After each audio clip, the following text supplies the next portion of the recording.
Peace and power elevation be to all you beautiful people out there. This your girl Tiffany coming through here live in effect. So I'm sorry I came back a little later than usual.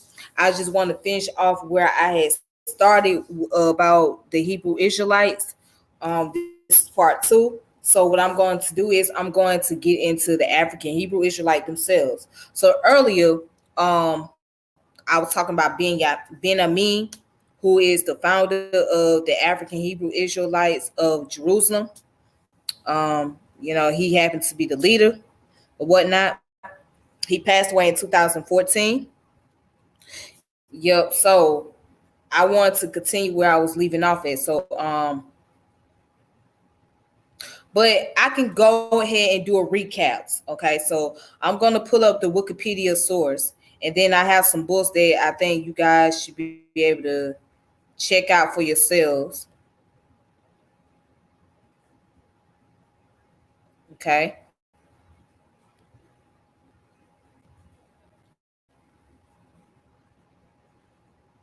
All right. So let me go ahead and pull up the information.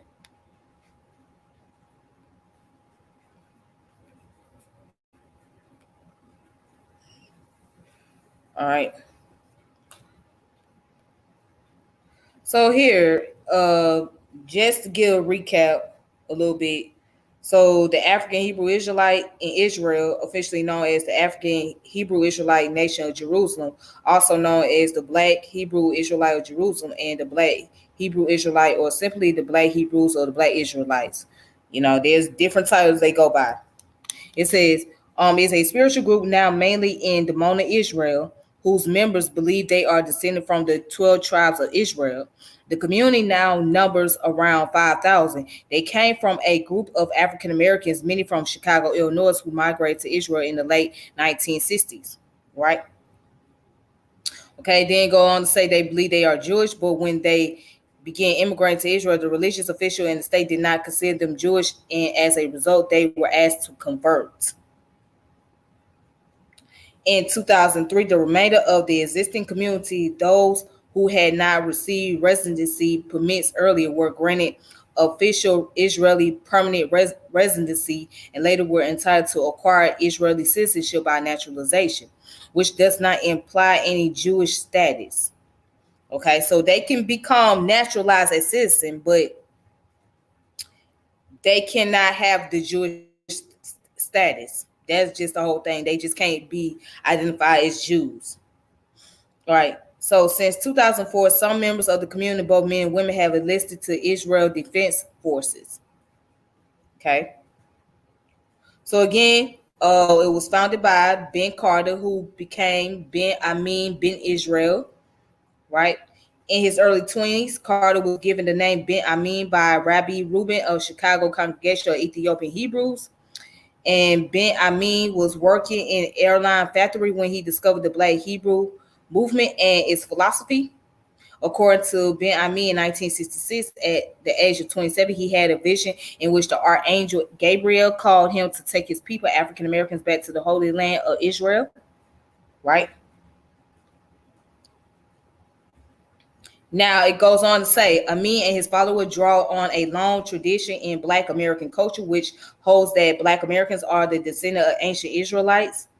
Okay, Amin cites Charles Harrison Mason of Mississippi and William Saunders Crowdy of Virginia, Bishop William Boone of Tennessee, and Charles Price Jones of Mississippi, and Elder Saint Samuel of Tennessee as early exponents of Black descendant from Israel. Okay, so those were like his influences. Okay, so these were other Hebrew Israelites founders that came before him.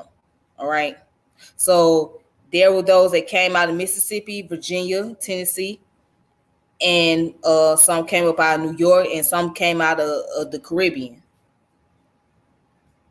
Okay, so let's go ahead and continue. And it also said they are also influenced by the teaching of Jamaican proponent of Black nationalism, Marcus Garvey, and the Black civil rights model in 1960s America, including figures such as the Black Panthers and Malcolm X. From these, they have incorporated elements of Black separatism as well as the doctrine which advocates the repatriation of the African diaspora to its ancestral land and a return to Africa, which they consider Israel to be a part of. To them, Israel is located in Northeast Africa instead of West Asia. Okay, so and so kind of speaking of Israel, right? And speaking of Northeast Africa, well, I'm gonna talk about that later. You know, that's been a debate that where is Israel located? Is it located in the northeastern part of Africa? Is it in West Asia? Where is it? So there's been debates about that, but again, that's going to be a conversation that I'm going to talk about afterwards once I get done with this. Okay. Um.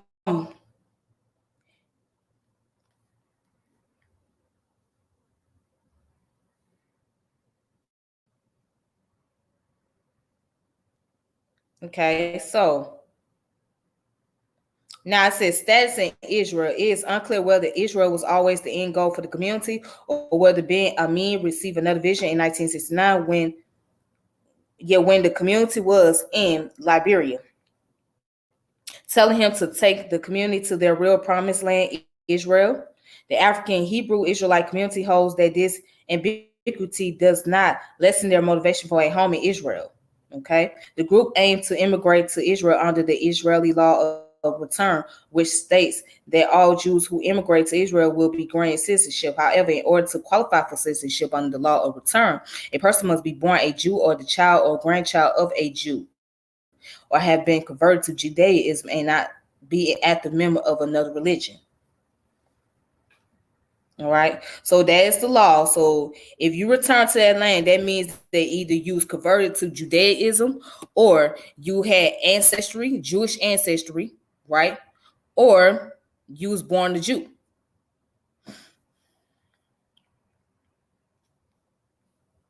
Okay.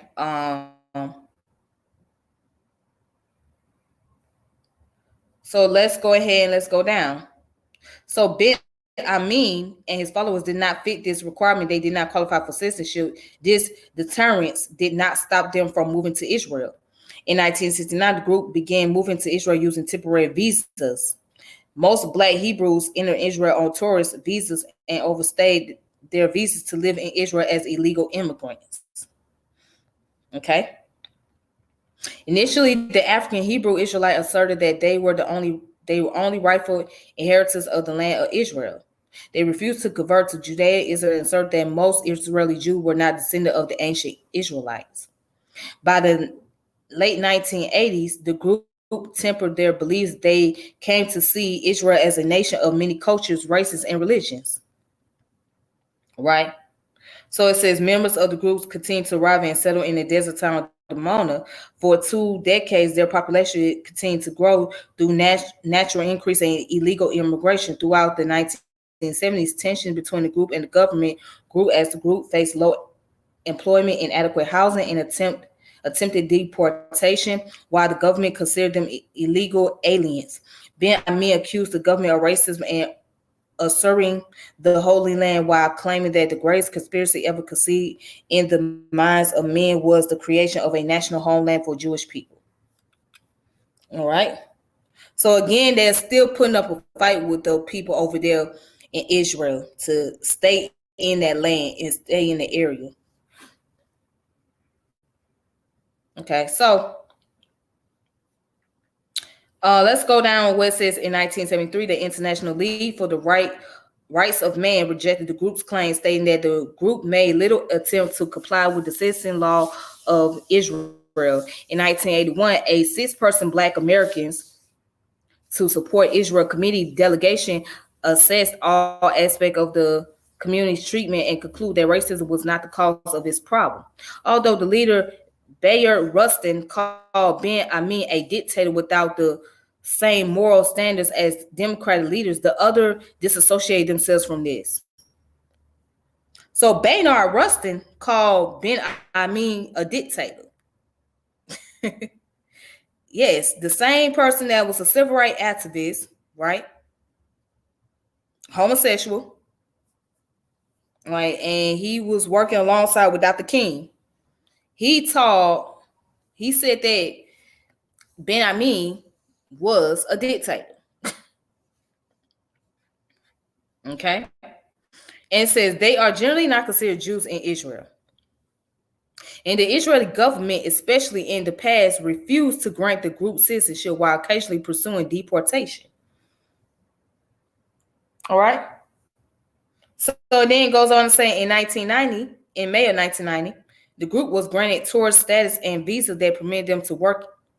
In 1992, the Congressional Black Caucus of the United States intervened, leading to an agreement that the Black Hebrews would be granted temporary residence if they held off on receiving new members. At the end of 2003, the group was granted permanent residency status by the Israeli Interior Ministry. It is believed that in 2009, Aleichem Ben Israel became the first Black Hebrew to receive Israeli citizenship without converting to Judaism or marrying an Israeli. The Israeli government said that more Black Hebrews may be granted citizenship.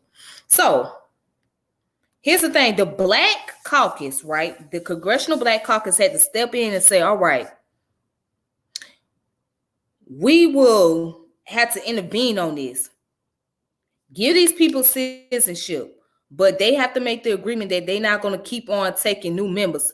They're going to have to hold off. Once they hold off on once they get everything right as far as their status is concerned and their citizenship is concerned, then they can add more members. But for right now, they need to focus on their citizenship instead of increasing the numbers of members. So that way they won't become they won't face deportation and have to come back to America.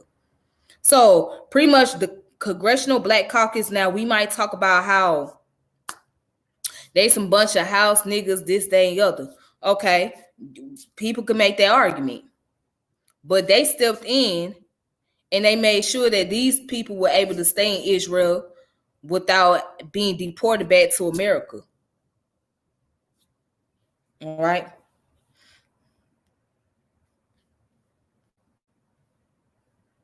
So now, let's look at the present situation in 2004. Uriah Butler became the first member of the community to enlist in the Israel Defense Forces, which is their military. The IDF agreed to accommodate some of their dietary and other religious requirements. All right, so today, young men and to a lesser degree, women from the African Hebrew community of Jerusalem serve in the IDF, and they have entered international sporting events and academic competition under the Israeli flag, as well as having represent Israel twice in the Eurovision Song Contest. That's interesting. And here's their way of life. Now, I know this custom very well. So the group maintained a vegan diet, citing Genesis 1:29. And God said, behold, I have given you every herb bearing seed, which is upon the face of all the earth, and every tree in the which is the fruit of a tree yielding seed. To you it shall be for meat. They practice abstinence from alcohol other than the naturally fermented wine, which they make themselves, as well as abstinence from both illegal and pharmaceutical drugs, so as to stay within the cycles of life. And it says the group grows much of its own food, and its members are authorized organic growers with the Israel Bio-Organic Agricultural Association. The group practices polygamy, meaning that a man can marry several wives up to 6. Within the community, this is termed divine marriage, being based on biblical examples such as King David. Polygamy is not required, constituting approximately 37% of marriage in 1992. All right, so they do practice polygamy or polygyny, right? They practice having more than one spouse, and only men can do that, not women. So men can have up to 6 wives. And it's in the Islamic culture, they can have up to 4 wives. Okay. But they have to be able to make sure they treat them all equally, make sure that each of them have their own place, make sure each of them are protected, etc. Okay. Now, it's not a requirement. So they're not required to have multiple wives. It's just basically a choice. It's an option. All right. And I can kind of understand why many of them do it because demographically speaking, there is more women in the world than there is men. So I think it's like to every woman is like one of what is it, 1 of 7 men or something like that. So with that being the case, that means that it's more permissible for men to have multiple wives. All right. And then at the end of the day, you know who the father of your child is. So let's say if you married the same man and all of y'all got pregnant at the same time, you'll know who the biological father is. Versus if a woman had multiple husbands, right? And she ended up pregnant, then which one of those men that she slept with is the biological daddy? But in some cultures, they do allow women to practice polygamy or polygamy. They do allow that, so women are allowed to have multiple men in other cultures. Okay, but but when it comes to like religious culture, like Judaism and Islam, it's not so much permissible for the woman. So it's more permissible for a man because, of course, he's considered as the leader. He's the head of the household, and he has to be able to provide for multiple women and provide for the foundation. He has to be able to grow and multiply and continue to maintain his kingdom and all. All right. Now, go down to the belief system. Okay, but before I continue, these are the people over here in Dimona, Israel. All right, as you can see, those are the brothers and sisters. Them look like some J's over there. Over there at that table. They got some J's. Okay, so there go the brothers and sisters again. There go the brothers. All right. There you go. Nice little community. Seems like it's very peaceful.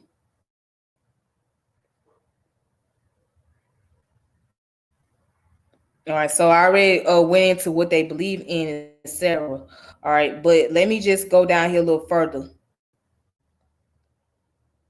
It says, in the attempt to overcome the history of slavery and the bondage in the United States, Amin argues that it is essential to re-examine and redefine all things. We must question every facet of existing under Euro-Gentile dominion. The ability to name and classify the word and social concept Amin calls the power to define, which in the wrong hands is one of the greatest weapons that can be used to control men and nation, but is the keys to salvation from past oppression. Thus, Amin claims that true freedom can never be found within a society that is intricately corrupt, but can only be attained by establishing a new society based solely on the laws of God. No government, no party, or system can bring salvation unto the children of God. Their salvation is only of God. And then it's also said, based on the Hebrew word, I don't know what the Hebrew word is, Amin has argued that the distinction between work and worship is false. In fact, the activity we pursue with our lives is both our work and our worship. Therefore, every job that does not enhance God as creator is the worship of the devil. There is no neutral position. Then goes on to say, however, Amin's concern is not solely for his own people, but for the whole of humanity. The role of the Black Hebrew Israelites community to serve as a light unto the Gentiles. Black Americans were initially chosen by God to guide the world out of its state of ignorance. Recently, the group has also begun to claim that Hebrew status is not solely from genealogy, but can be conferred by spiritual behavior. Now, isn't that interesting? And it says, Amin admits no doctrine of afterlife, preferring to focus on life on earth. Heaven is the reality of the righteous as they live, not a place for spirits after death. And let me read that part again. Let me read this part again because I want to put some thought into this. Amin admits no doctrine of afterlife, preferring to focus on life on earth. Heaven is the reality of the righteous as they live. Heaven is the reality of the righteous as they live. Heaven is the reality of the righteous as they live. That's a powerful statement. That's a very powerful statement. And it says, not a place for spirits after death. Not a place for spirits after death.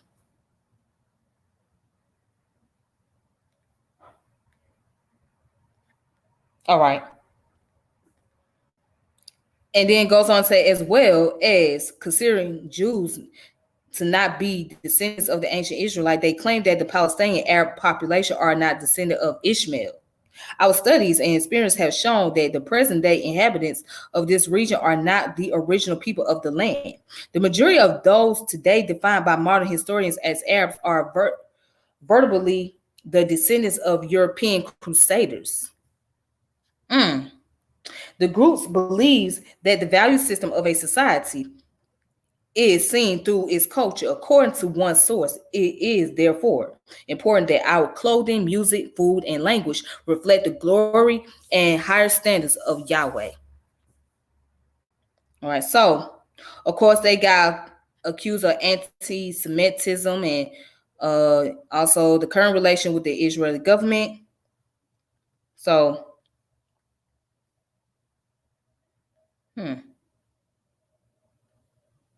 now let's see. It says on several occasions, Amin and the Black Hebrew community have been accused of anti-Semitism, as well as denying the Israelite heritage of world Jewry and is claimed to be land of Israel. The stalemate between the Black Hebrew community and Israel in the late 1970s led to heightened tension, and according to the Jerusalem Post, Amin mounted a worldwide public relations offensive against the government that dripped with anti-Semitism. Community newspaper compared the Israelis to Nazis and including images of money, governed Jews, and other stereotypes. However, relations improved during the 1990s as the Black Hebrew community distanced itself from the ineffective extremist stance which it had taken up in earlier years. The group has since become a valued part of both the Damona community and the wider Israeli society, and it has pursued integration in ways such as volunteering to serve in the IDF. All right. That's the Israeli Defense Forces. Okay.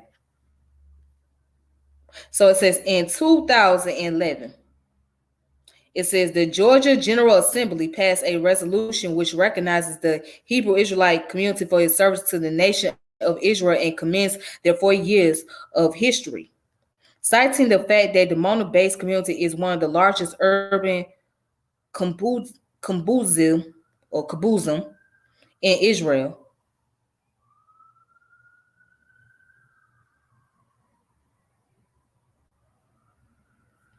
And has attracted visitors from around the world because of its healthy lifestyle and organic agriculture.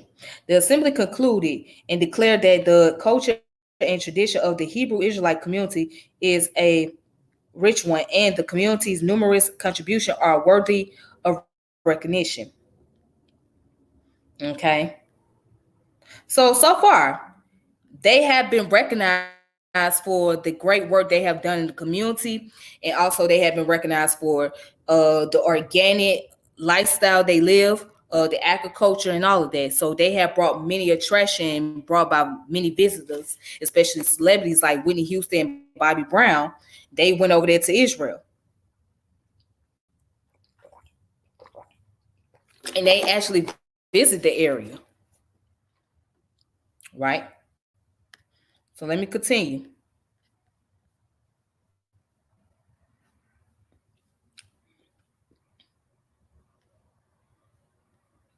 Now it goes on to say, in response to concern about anti-Jewish prejudice and stereotyping that arose during its formative years in Israel, community leader Prince Emmanuel ben Yehuda simply states that they have grown up. As you look back over 30 years, you realize that this has grown from the ground up. We've been here 30 years. That means we've grown up together. Our children have gone to school and played in the games together. So there is another kind of relationship that has grown up. Then it says in August of 2008, the Village of Peace received a visit from Israel President Shimon Peres, who told the Hebrew Israelite, your community is beloved in Israel. You give the country happiness in song and hope for a better world. And in March of 2012, during the community's annual New World Passover celebration in honor of their historic exodus from America in 1967, the Israeli Prime Minister Benjamin Netanyahu expressed appreciation for the cooperative society that is working towards the inclusion of the Hebrew Israelite community in Israeli society at large. And he also declared that their experience in the land is an integrated part of the Israeli experience. All right. Then goes on to say that the Black Hebrews still express concern as to the direction in which Israel is heading. During an interview with Haaretz, a popular Israeli newspaper, Ben Amin stated that we must understand that peace will never come and true freedom will never come by way of politician. There's a major difference between the peace that was promised by the Creator and the peace that is being sought after by politicians. We do give advice to politicians because these individuals who are seen as leaders, if they would hear a message based upon truth, then it would influence that which they seek or they say they seek after, and that is peace. But without truth and without spirituality, there can never be any genuine peace achieved in those lands. That's a very powerful statement. Okay, so again, that's the community, right? It's the urban village of Kafar Ashalon. It's pronounced as Kafar Ashalon. All right. Another international institution founded by the Hebrew Israelite of Jerusalem is the African Hebrew Development Agency. AHDA is a non-governmental organization which operates primarily on the African continent. It specializes in providing technical assistance, training, and consultancy in essential areas such as health, agriculture, rural development, environmental maintenance, and related fields. The AHDA has also collaborated with indigenous African organizations to help mobilize the African Borehole Initiative. ABI is a social enterprise built around the need to provide clean water to local African villages that would be otherwise incapable of accessing it. Wow. It says also cultural diplomacy.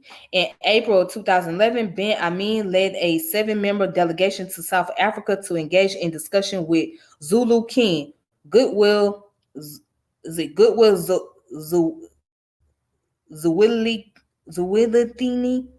I think it's Goodwill Zwelithini. If I'm saying it right, I'm probably mispronouncing the last name. And the South African government to explore options of reciprocating, right, the Demona model for community development in that country. All right. So there's that information. As you can see, there's more. It's called Sister Wife, a documentary film about the group. Okay. And you got references at the bottom of the page. So the Hebrew Israelites in Demona Israel known to be very peaceful people. They known to be very peaceful, and they known to do good work in the community. All right. Let's see.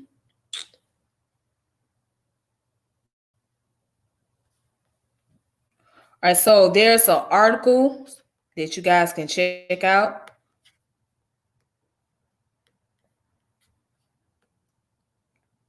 This article comes from Haaretz.com. Haaretz.com. All right, it says the African Hebrew Israelite wants to be part of Israel, but Israel still won't commit. And this came out in October 31st of 2017, and it was updated on April 24th, 2018. Okay.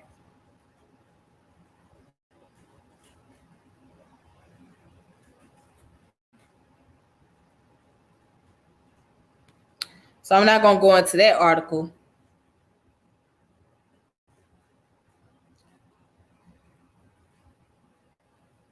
All right, so now I want to go into the web.archive.org. I want to share something really fast.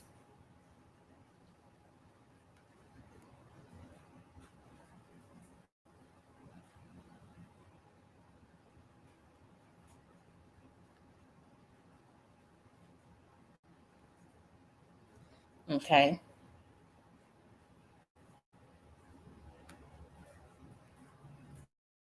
So this one is culture, life, community life and culture. So it said divine culture is a perpetual trademark that secures the identity of a righteous people and secures the existence of our eternal living Yah, Ben Amin.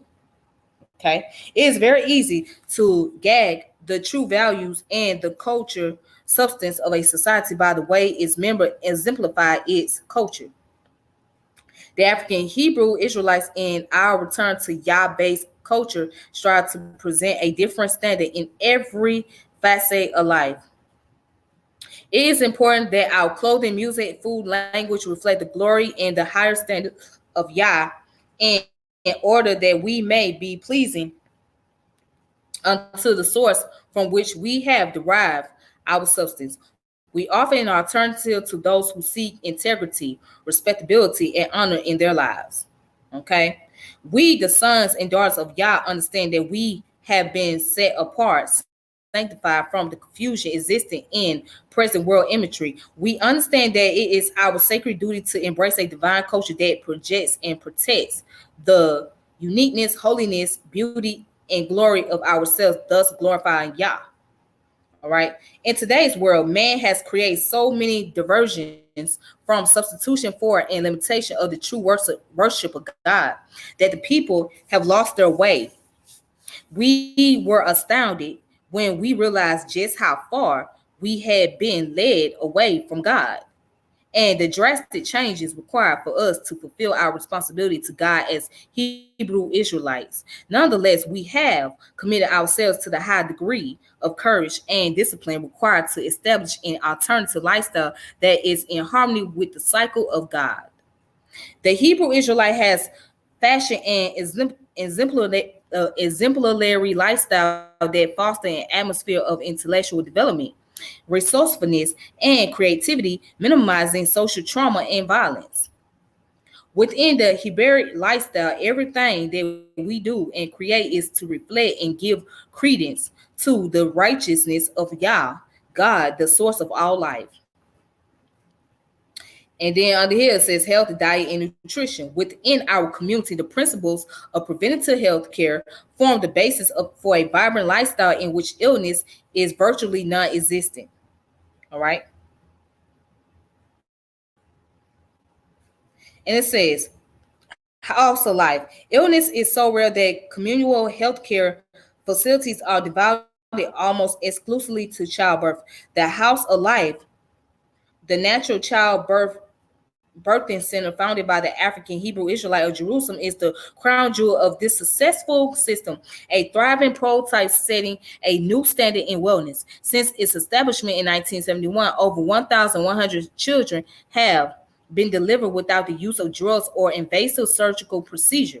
Undoubtedly, the postnatal care program of the House of Life is the most advanced in the world, providing care for both the newborn and mother according to the biblical guidelines. All right. And it says, also in contrast to modern trends where financial concern dominates, the emphasis at the House of Life is clearly upon providing a divine, wholesome, and nurturing atmosphere.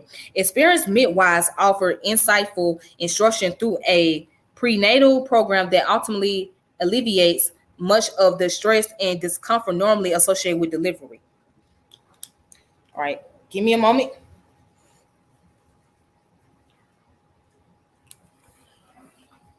Okay.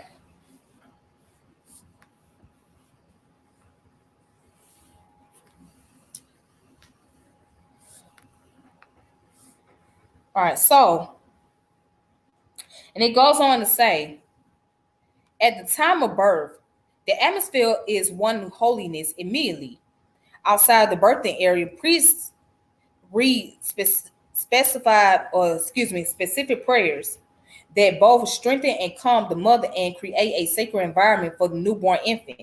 Afterward, the mother is given a biblically specified period of time during which she is not to engage in any activities other than the care and nurturing of the newborn child. She spent her first 2 weeks in the House of Life where her meals are prepared and served, laundry and other tasks are done for her, allowing the mother to focus exclusively on bonding with the new baby and regaining her strength. In the House of Life, all meals are completely vegan, prepared with organic fruits and vegetables grown by the community to ensure the best possible nutrition are provided to the mother. All of this is provided at an average cost of $100 for the entire 2 weeks in the House of Life. Clearly, the House of Life has set a new standard in pre and post natal care, seeking in all ways to be accordance with the will and the plan of God.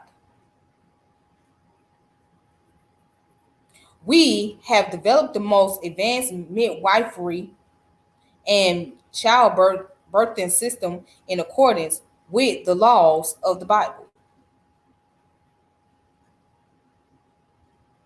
It says regenerative health care and maintenance.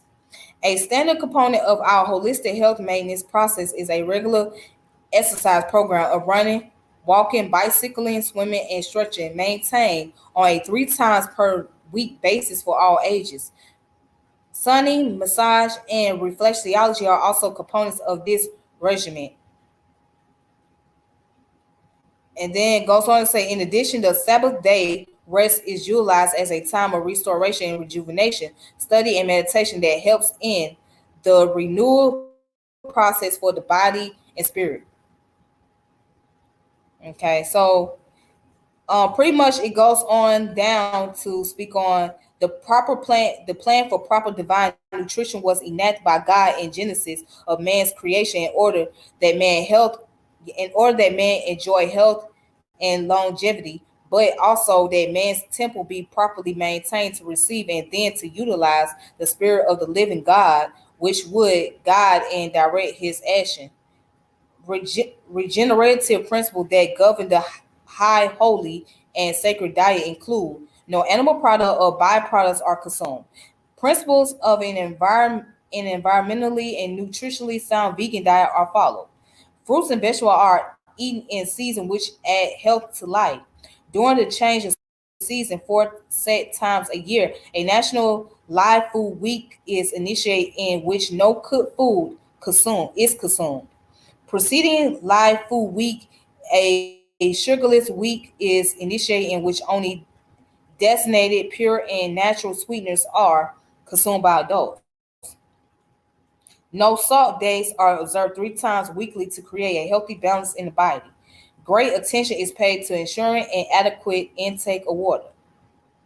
All right. So again, that comes from Shamray Hashalom, okay, which is the Hebrew Israelite community of Demona. Okay.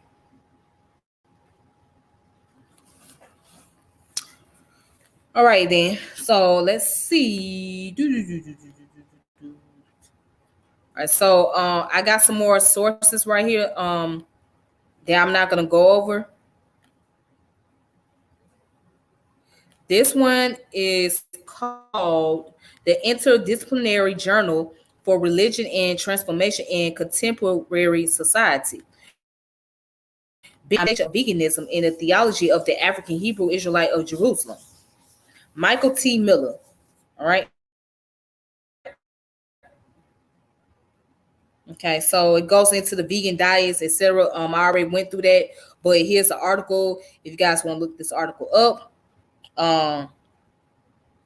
yeah, just look it up. Just type in the Ben Amin's adaptation of veganism in the theology of African Hebrew Israelite of Jerusalem. All right.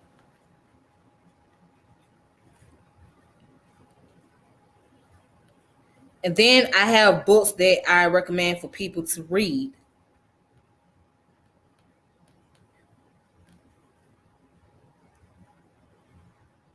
So this book right here, um, it seems like it's a very controversial book. Um, and the reason why I say it seemed to be very controversial because the author of this book was at one time was a Hebrew Israelite, was a part of the Mona community. Her name is Mahalia Goodman. Okay, so she's basically talking about her experience of growing up into the African Hebrew Israelite of Jerusalem. Basically, she gets into the pros and cons of it and the controversy behind it. So it's called Israel's Secret Cult. Okay, all right.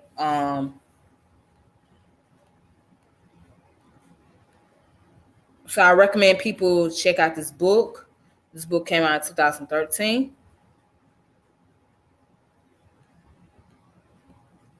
Let's see, what is she writing here? She put, if you seek knowledge, dedicate to the youth of the world with love, not seek. Love, seek not. If you seek knowledge, you will end up confused, for the past is his story and future is yet unseen. If you seek youth and beauty, open your mind. Behold the beauty surrounding you, which the eyes cannot perceive. If you seek power, you are a fool, for unlimited power was your birthright at the moment you came into being. If you seek fame and approval, this you will find an empty house with broken shutter and dusty rooms, for the child that once dwelled there left home long ago, taking with him all his toys and joys. If you seek riches, you will be disappointed, for sleepless nights await you. Neither will you rest in your grave, for your riches shall hunt you from above, and only then shall you know who your true friends were. If you seek wisdom, be still, read no book, seek out no master, for wisdom whispers to you from within the quiet chambers of your soul. If you seek joy, you will find sadness, for joy is only a choice that you make each moment of your life. If you seek love, just breathe, for every breath you take is love, unfailing answer to your call. Okay? And it says, if you seek truth, you seek for naught, for no man's truth is the same, neither can he trust in it. For truth is but an illusion, forever shifting with the sands of time. If you seek eternal life, love yourself above all things, for all things will pass away, but love remains forever, pure, unaltered, yet transforming, unconditional, and indestructible. If you seek God, you seek in vain. Remember instead who you are, for you are one and the same. Seek out no safe place nor protector, for this world is not your home, but the kingdom within your heart is your refuge. Seek not, for you are perfect. Realize your profession and be at peace. By Mahalia Goodman. Okay. So, all right. So that's her book. You guys can check that book out. It's called Israel's Secret Code. I really don't want to get into all of that. There's a lot of controversy behind it. So, um, yeah, I ain't gonna go too deep into it. But if you're very interested, you can check it out for yourself. Okay. This book right here is called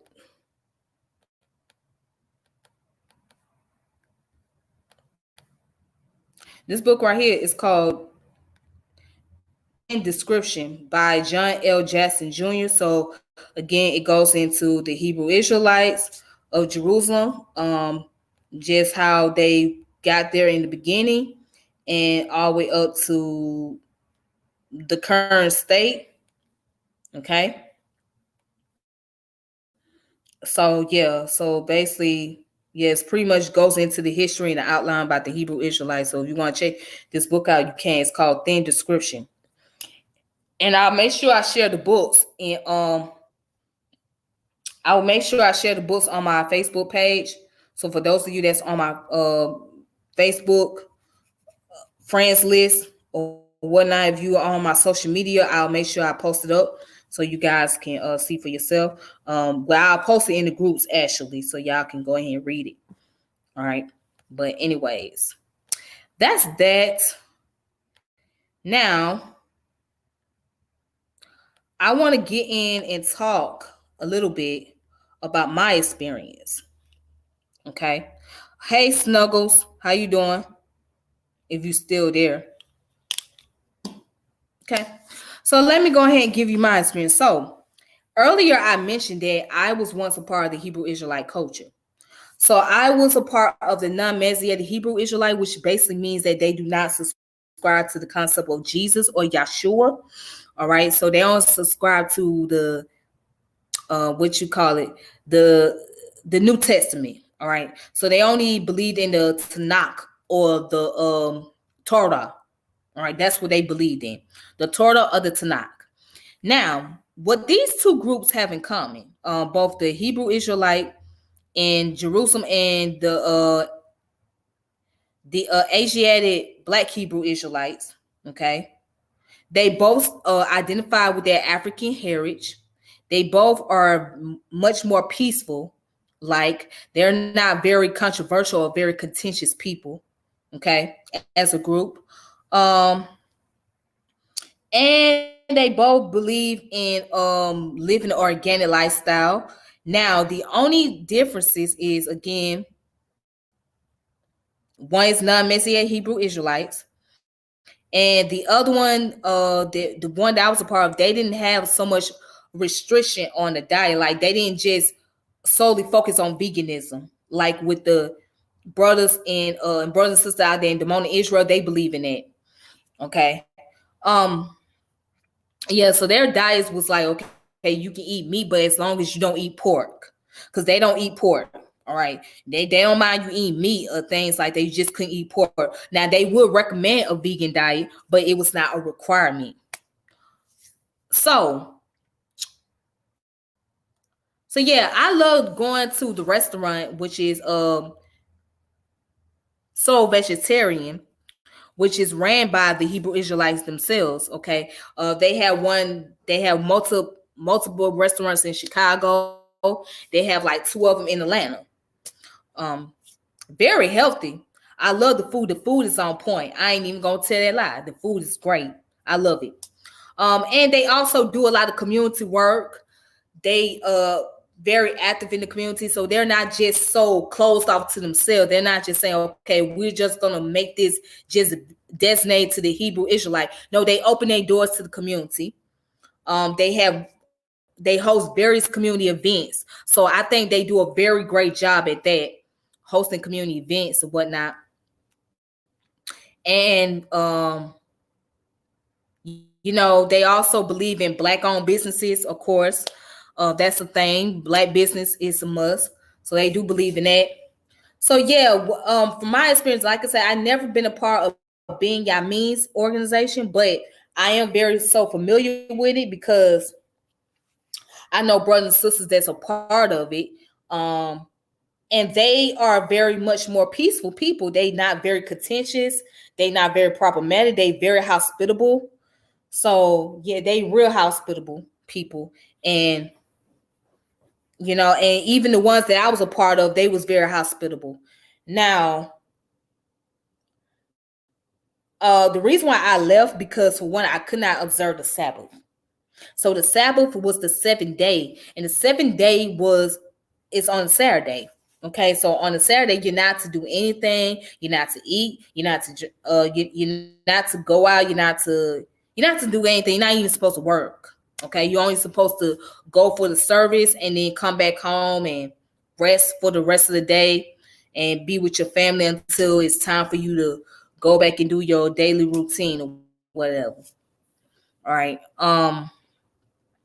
Yeah, so also the Hebrew Israelite culture that I was a part of, okay, which is the Asiatic Black Hebrews, they also had a connection with Kohen Mikael Levin. Kohen Mikael bin Levin, that's his name, bin Levin.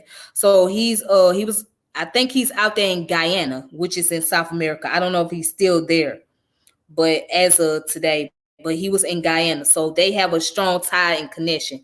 How I got involved in it was because a brother that I know that been a Hebrew Israelite all his life, ever since he was born into it. Okay, he was from New York. He stayed in Carolina, so he introduced me to it, and I became a part of it. I love the temple. The temple I attended was Shamaray HaTorah. That was in the West End area. Okay, not far from Cascade. Well, over there by Cascade, yeah, it was like right there on that side street. But anyways, I was a part of that temple. Like I said, they were some very beautiful people, very peaceful. I enjoyed it.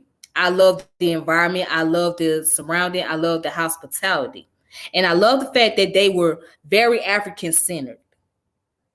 They were very African centered people. Okay.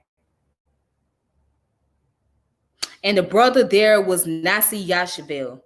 All right, young brother, tall, very handsome, very humble. They very African centered people. Now they do preach the concept about Israel, but they don't preach a concept about heaven or hell. Like Ben Yamin, he never preached the concept about heaven or hell. All right. They do believe in learning Hebrew, okay, the Hebrew language. But like I said, they very African centered people. They're very African centered people, and that's what I love the most about them. And that would draw me to them. Okay. Now there's some misinformation. There's some pseudo information. Well, there's a lot of pseudo information when it comes to Hebrew Israelites. I mean, I'm gonna be honest about that. But at the same time, as far as community wise and culturally speaking, they are very um they're very organic in a way. They try to live the organic life. They are very culturally inclined people. They're very peaceful people. They don't get around and harassing other folks and be very belligerent or anything like that. They're not extremists. They're not extremists at all. You know what I'm saying? So when you go to that type of temple, right, you're like in that African arena. You feel like you just still connected. They're also, I think the Yoruba tribe. I think it's the Yoruba tribe that identifies with being a Hebrew Israelite somewhere in West Africa. So yeah, they as a matter of fact, let me try to pull that up.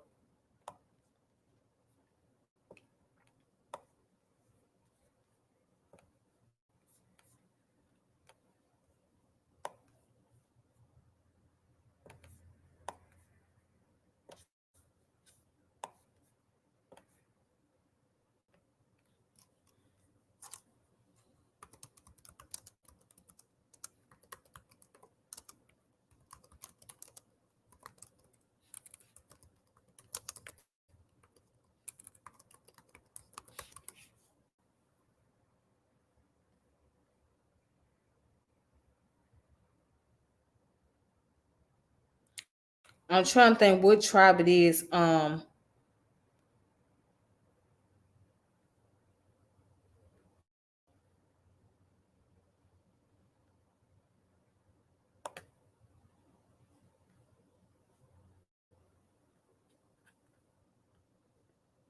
let me look up the Jews of West Africa.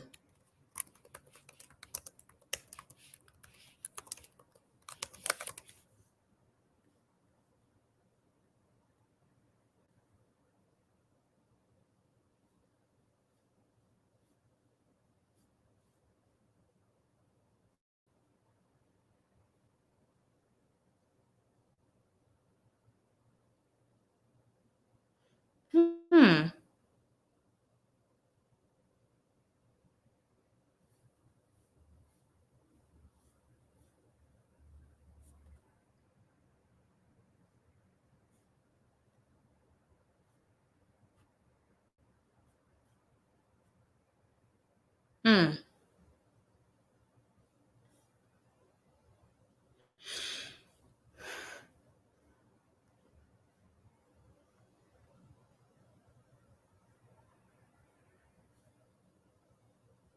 Wow, there's some information on here. I'm looking at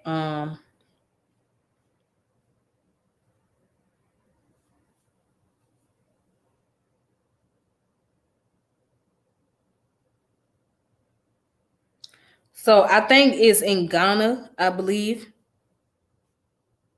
Either is in yeah, it's the Igbo. Okay. So okay, yeah, it's the Igbo and the Yoruba. So it's some of the Yoruba Igbo people, not all of them, that claim a Jewish ancestry or identify with being Jews. So not all the tribes doing that, but yeah. Anyways, I'm gonna post some information up on my social media page on Facebook, so you guys can look into it yourself. But anyways, getting back to the point I was stating. So yes, by me growing into that culture, it helped me to be able to learn and to adapt and be able to acquire a lot of information and knowledge. So I was able to like be a little bit more open minded. Now eventually I moved on because I could not observe the Sabbath, and there were some questions I had about the Bible and all of that. So I eventually moved on and just became free spirit, just studying other philosophies and whatnot. But however, I do still have deep regard and respect for the Hebrew Israelites that I was a part of to this day. There is some controversy sitting around on both parties as far as like allegations taking place, abuse going on, whatnot. Now I don't have enough detail about that. And the book I posted about the secret Israel code or Israel secret code, right? That came from an individual who was a former member of the Hebrew Israelite over there in Dimona, Israel. So, okay, that's that personal account.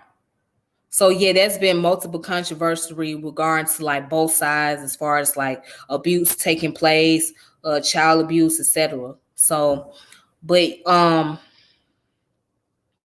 outside of those controversy, right?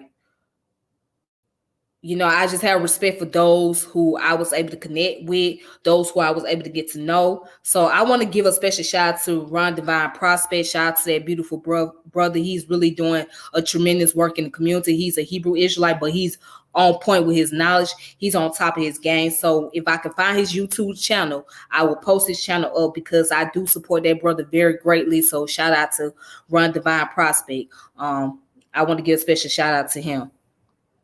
But yes, at the end of the day, in life, it's all about elevation and it's about growing. It's about bettering yourself. So I wouldn't. I mean, I would if I was to do it all over again. I probably would have went somewhere else. But at the same time, I don't really regret being around the Hebrew Israelites because they helped me to really open up my eyes and become more of a better person. So I went to various schools of thoughts. I went through Christianity. I grew up as a Christian. I grew up in the Baptist church, missionary Baptist church at that. I went through Islam, okay, Sunni Islam at that, because of my mother, may Allah be with her. Um, she was a Sunni Muslim. She was converted when she was incarcerated. So that's how I got introduced into it. And then, of course, on my own, I started studying about the Hebrew Israelite culture. And then I left and started, intermingling with other brothers and sisters in the community. Those who were atheists, those who were Pan-Africanist Christians, those who were others. So, yeah, I started in the 5%ers and all of that. I never joined them, but, I just started being able to interact. Yeah, so again, this video, I felt that it was compelling to me because it kind of reminds me back of when I was in the Hebrew Israelite culture, and I was a big defender of the Hebrew community. A big defender. I mean, I defended it wholeheartedly. So Yeah. But again, shout out to my Hebrew Israelite brothers and sisters out there that's really doing the work. They really know who they are. That's really connected with their African roots. Shout out to y'all. I see y'all and I acknowledge y'all and I respect y'all for what y'all doing. So may peace and power elevation be to y'all. I want to give you my salute on that. So again, I want to especially give a shout out to Brother Divine Prospect. I see him. Okay, I know he out there doing some great things. So shout out to him. Shout out to my brother Malek, who was the one that introduced me to the Hebrew Israelite. Shout out to that brother Malek. Got much love for brother Malek. Yeah,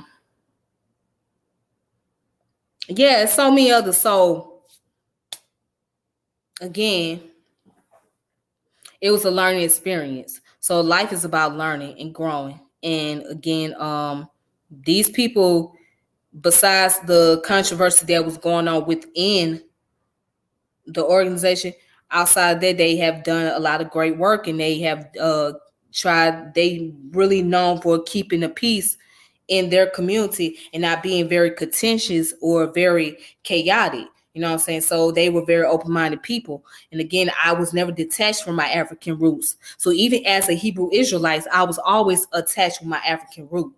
You know what I'm saying? Because that's what I was taught. You know what I mean? And that's how they were, although they identify as the Asiatic Black Hebrew Israelite, and then you got the other ones that are African Hebrew Israelite, they was never detached from their African roots. There was always a connection. Also, I want to talk about this whole thing about Israel. Now, it said that Israel is in West Asia, but also when we look at the map, you'll see that it's near the Levant area. So the Levant area is like the Mediterranean area, right? Of course, like you got Israel, you got let's look up Levant area.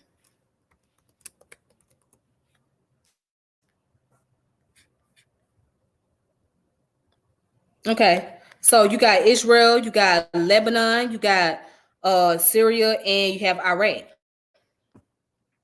Now, I can see why they say Israel is located in the northeast of Africa, because if you look over right there, Egypt is close to Israel. All right. So it's close to Israel in that area. Okay. All right. So I can see why they say that. Now, the other day I had a little minor debate about this whole thing about the Egyptian people being Mediterranean people, which I have my disagreement on, but I understand why people say that the Egyptian are Mediterranean people. All right. So I'm just gonna give a little bit of it. So basically, where I stand on my position is the indigenous people of Egypt, they were Africans. Okay. Now, were there people that came from the Levant area that migrated over to Egypt? Of course, absolutely. You always had human migration that took place. Okay. Were there admixtures taking place? Absolutely. Of course, there was an admixture taking place. Okay. Yeah. So that was admixtures, and there was those who migrated over, and even those that came up out of Egypt went over there to the Levant area. So yeah, that's human. That's evolution. You know, because evolution is not the it's not like a five stairs type of thing. It's like migration. It's like people traveling out, come back in, traveling out, come back in, travel out, come back in, create offspring, admixture. So that's humanity in itself. So we're not a pure race of people. All right, there's no pure race. Okay, and race is a social construct, so we know that. All right, but there are ethnic groups out there. I mean, you can have more of this group and less of that group in your genetics. Okay, but I think that to say that they are Mediterranean people, to me, that's a far reach. And the reason why I say that, because it's like you pretty much taking away the fact that they are African. You're pretty much saying that Egypt does not belong in Africa. So when you say Egypt does not belong in Africa and you put them in the category of Mediterranean, then it's kind of like, okay, well, what you saying here? Well, we got to rewrite our history. Well, you trying to rewrite the history of the ancient Egyptian people, or what is it? You know what I'm saying? So it kind of goes, it brings about some form of controversy. Now, can't you say that there are people who are of admixture? Absolutely. Those who came from the Levant into the area, absolutely. Those who invaded the area, yes, absolutely. And there are those who are indigenous to the area as well. So, but that's going to be a topic. Hopefully I can go into that tomorrow and explain my position on that. So that's gonna be a topic tomorrow. But anyways, this your girl Tiffany. And with that being said, I thank you guys for tuning in, for watching my channel, supporting my channel. Please take it easy on yourself and be safe. Peace and power elevation. And with that being said, I'm out. Deuces.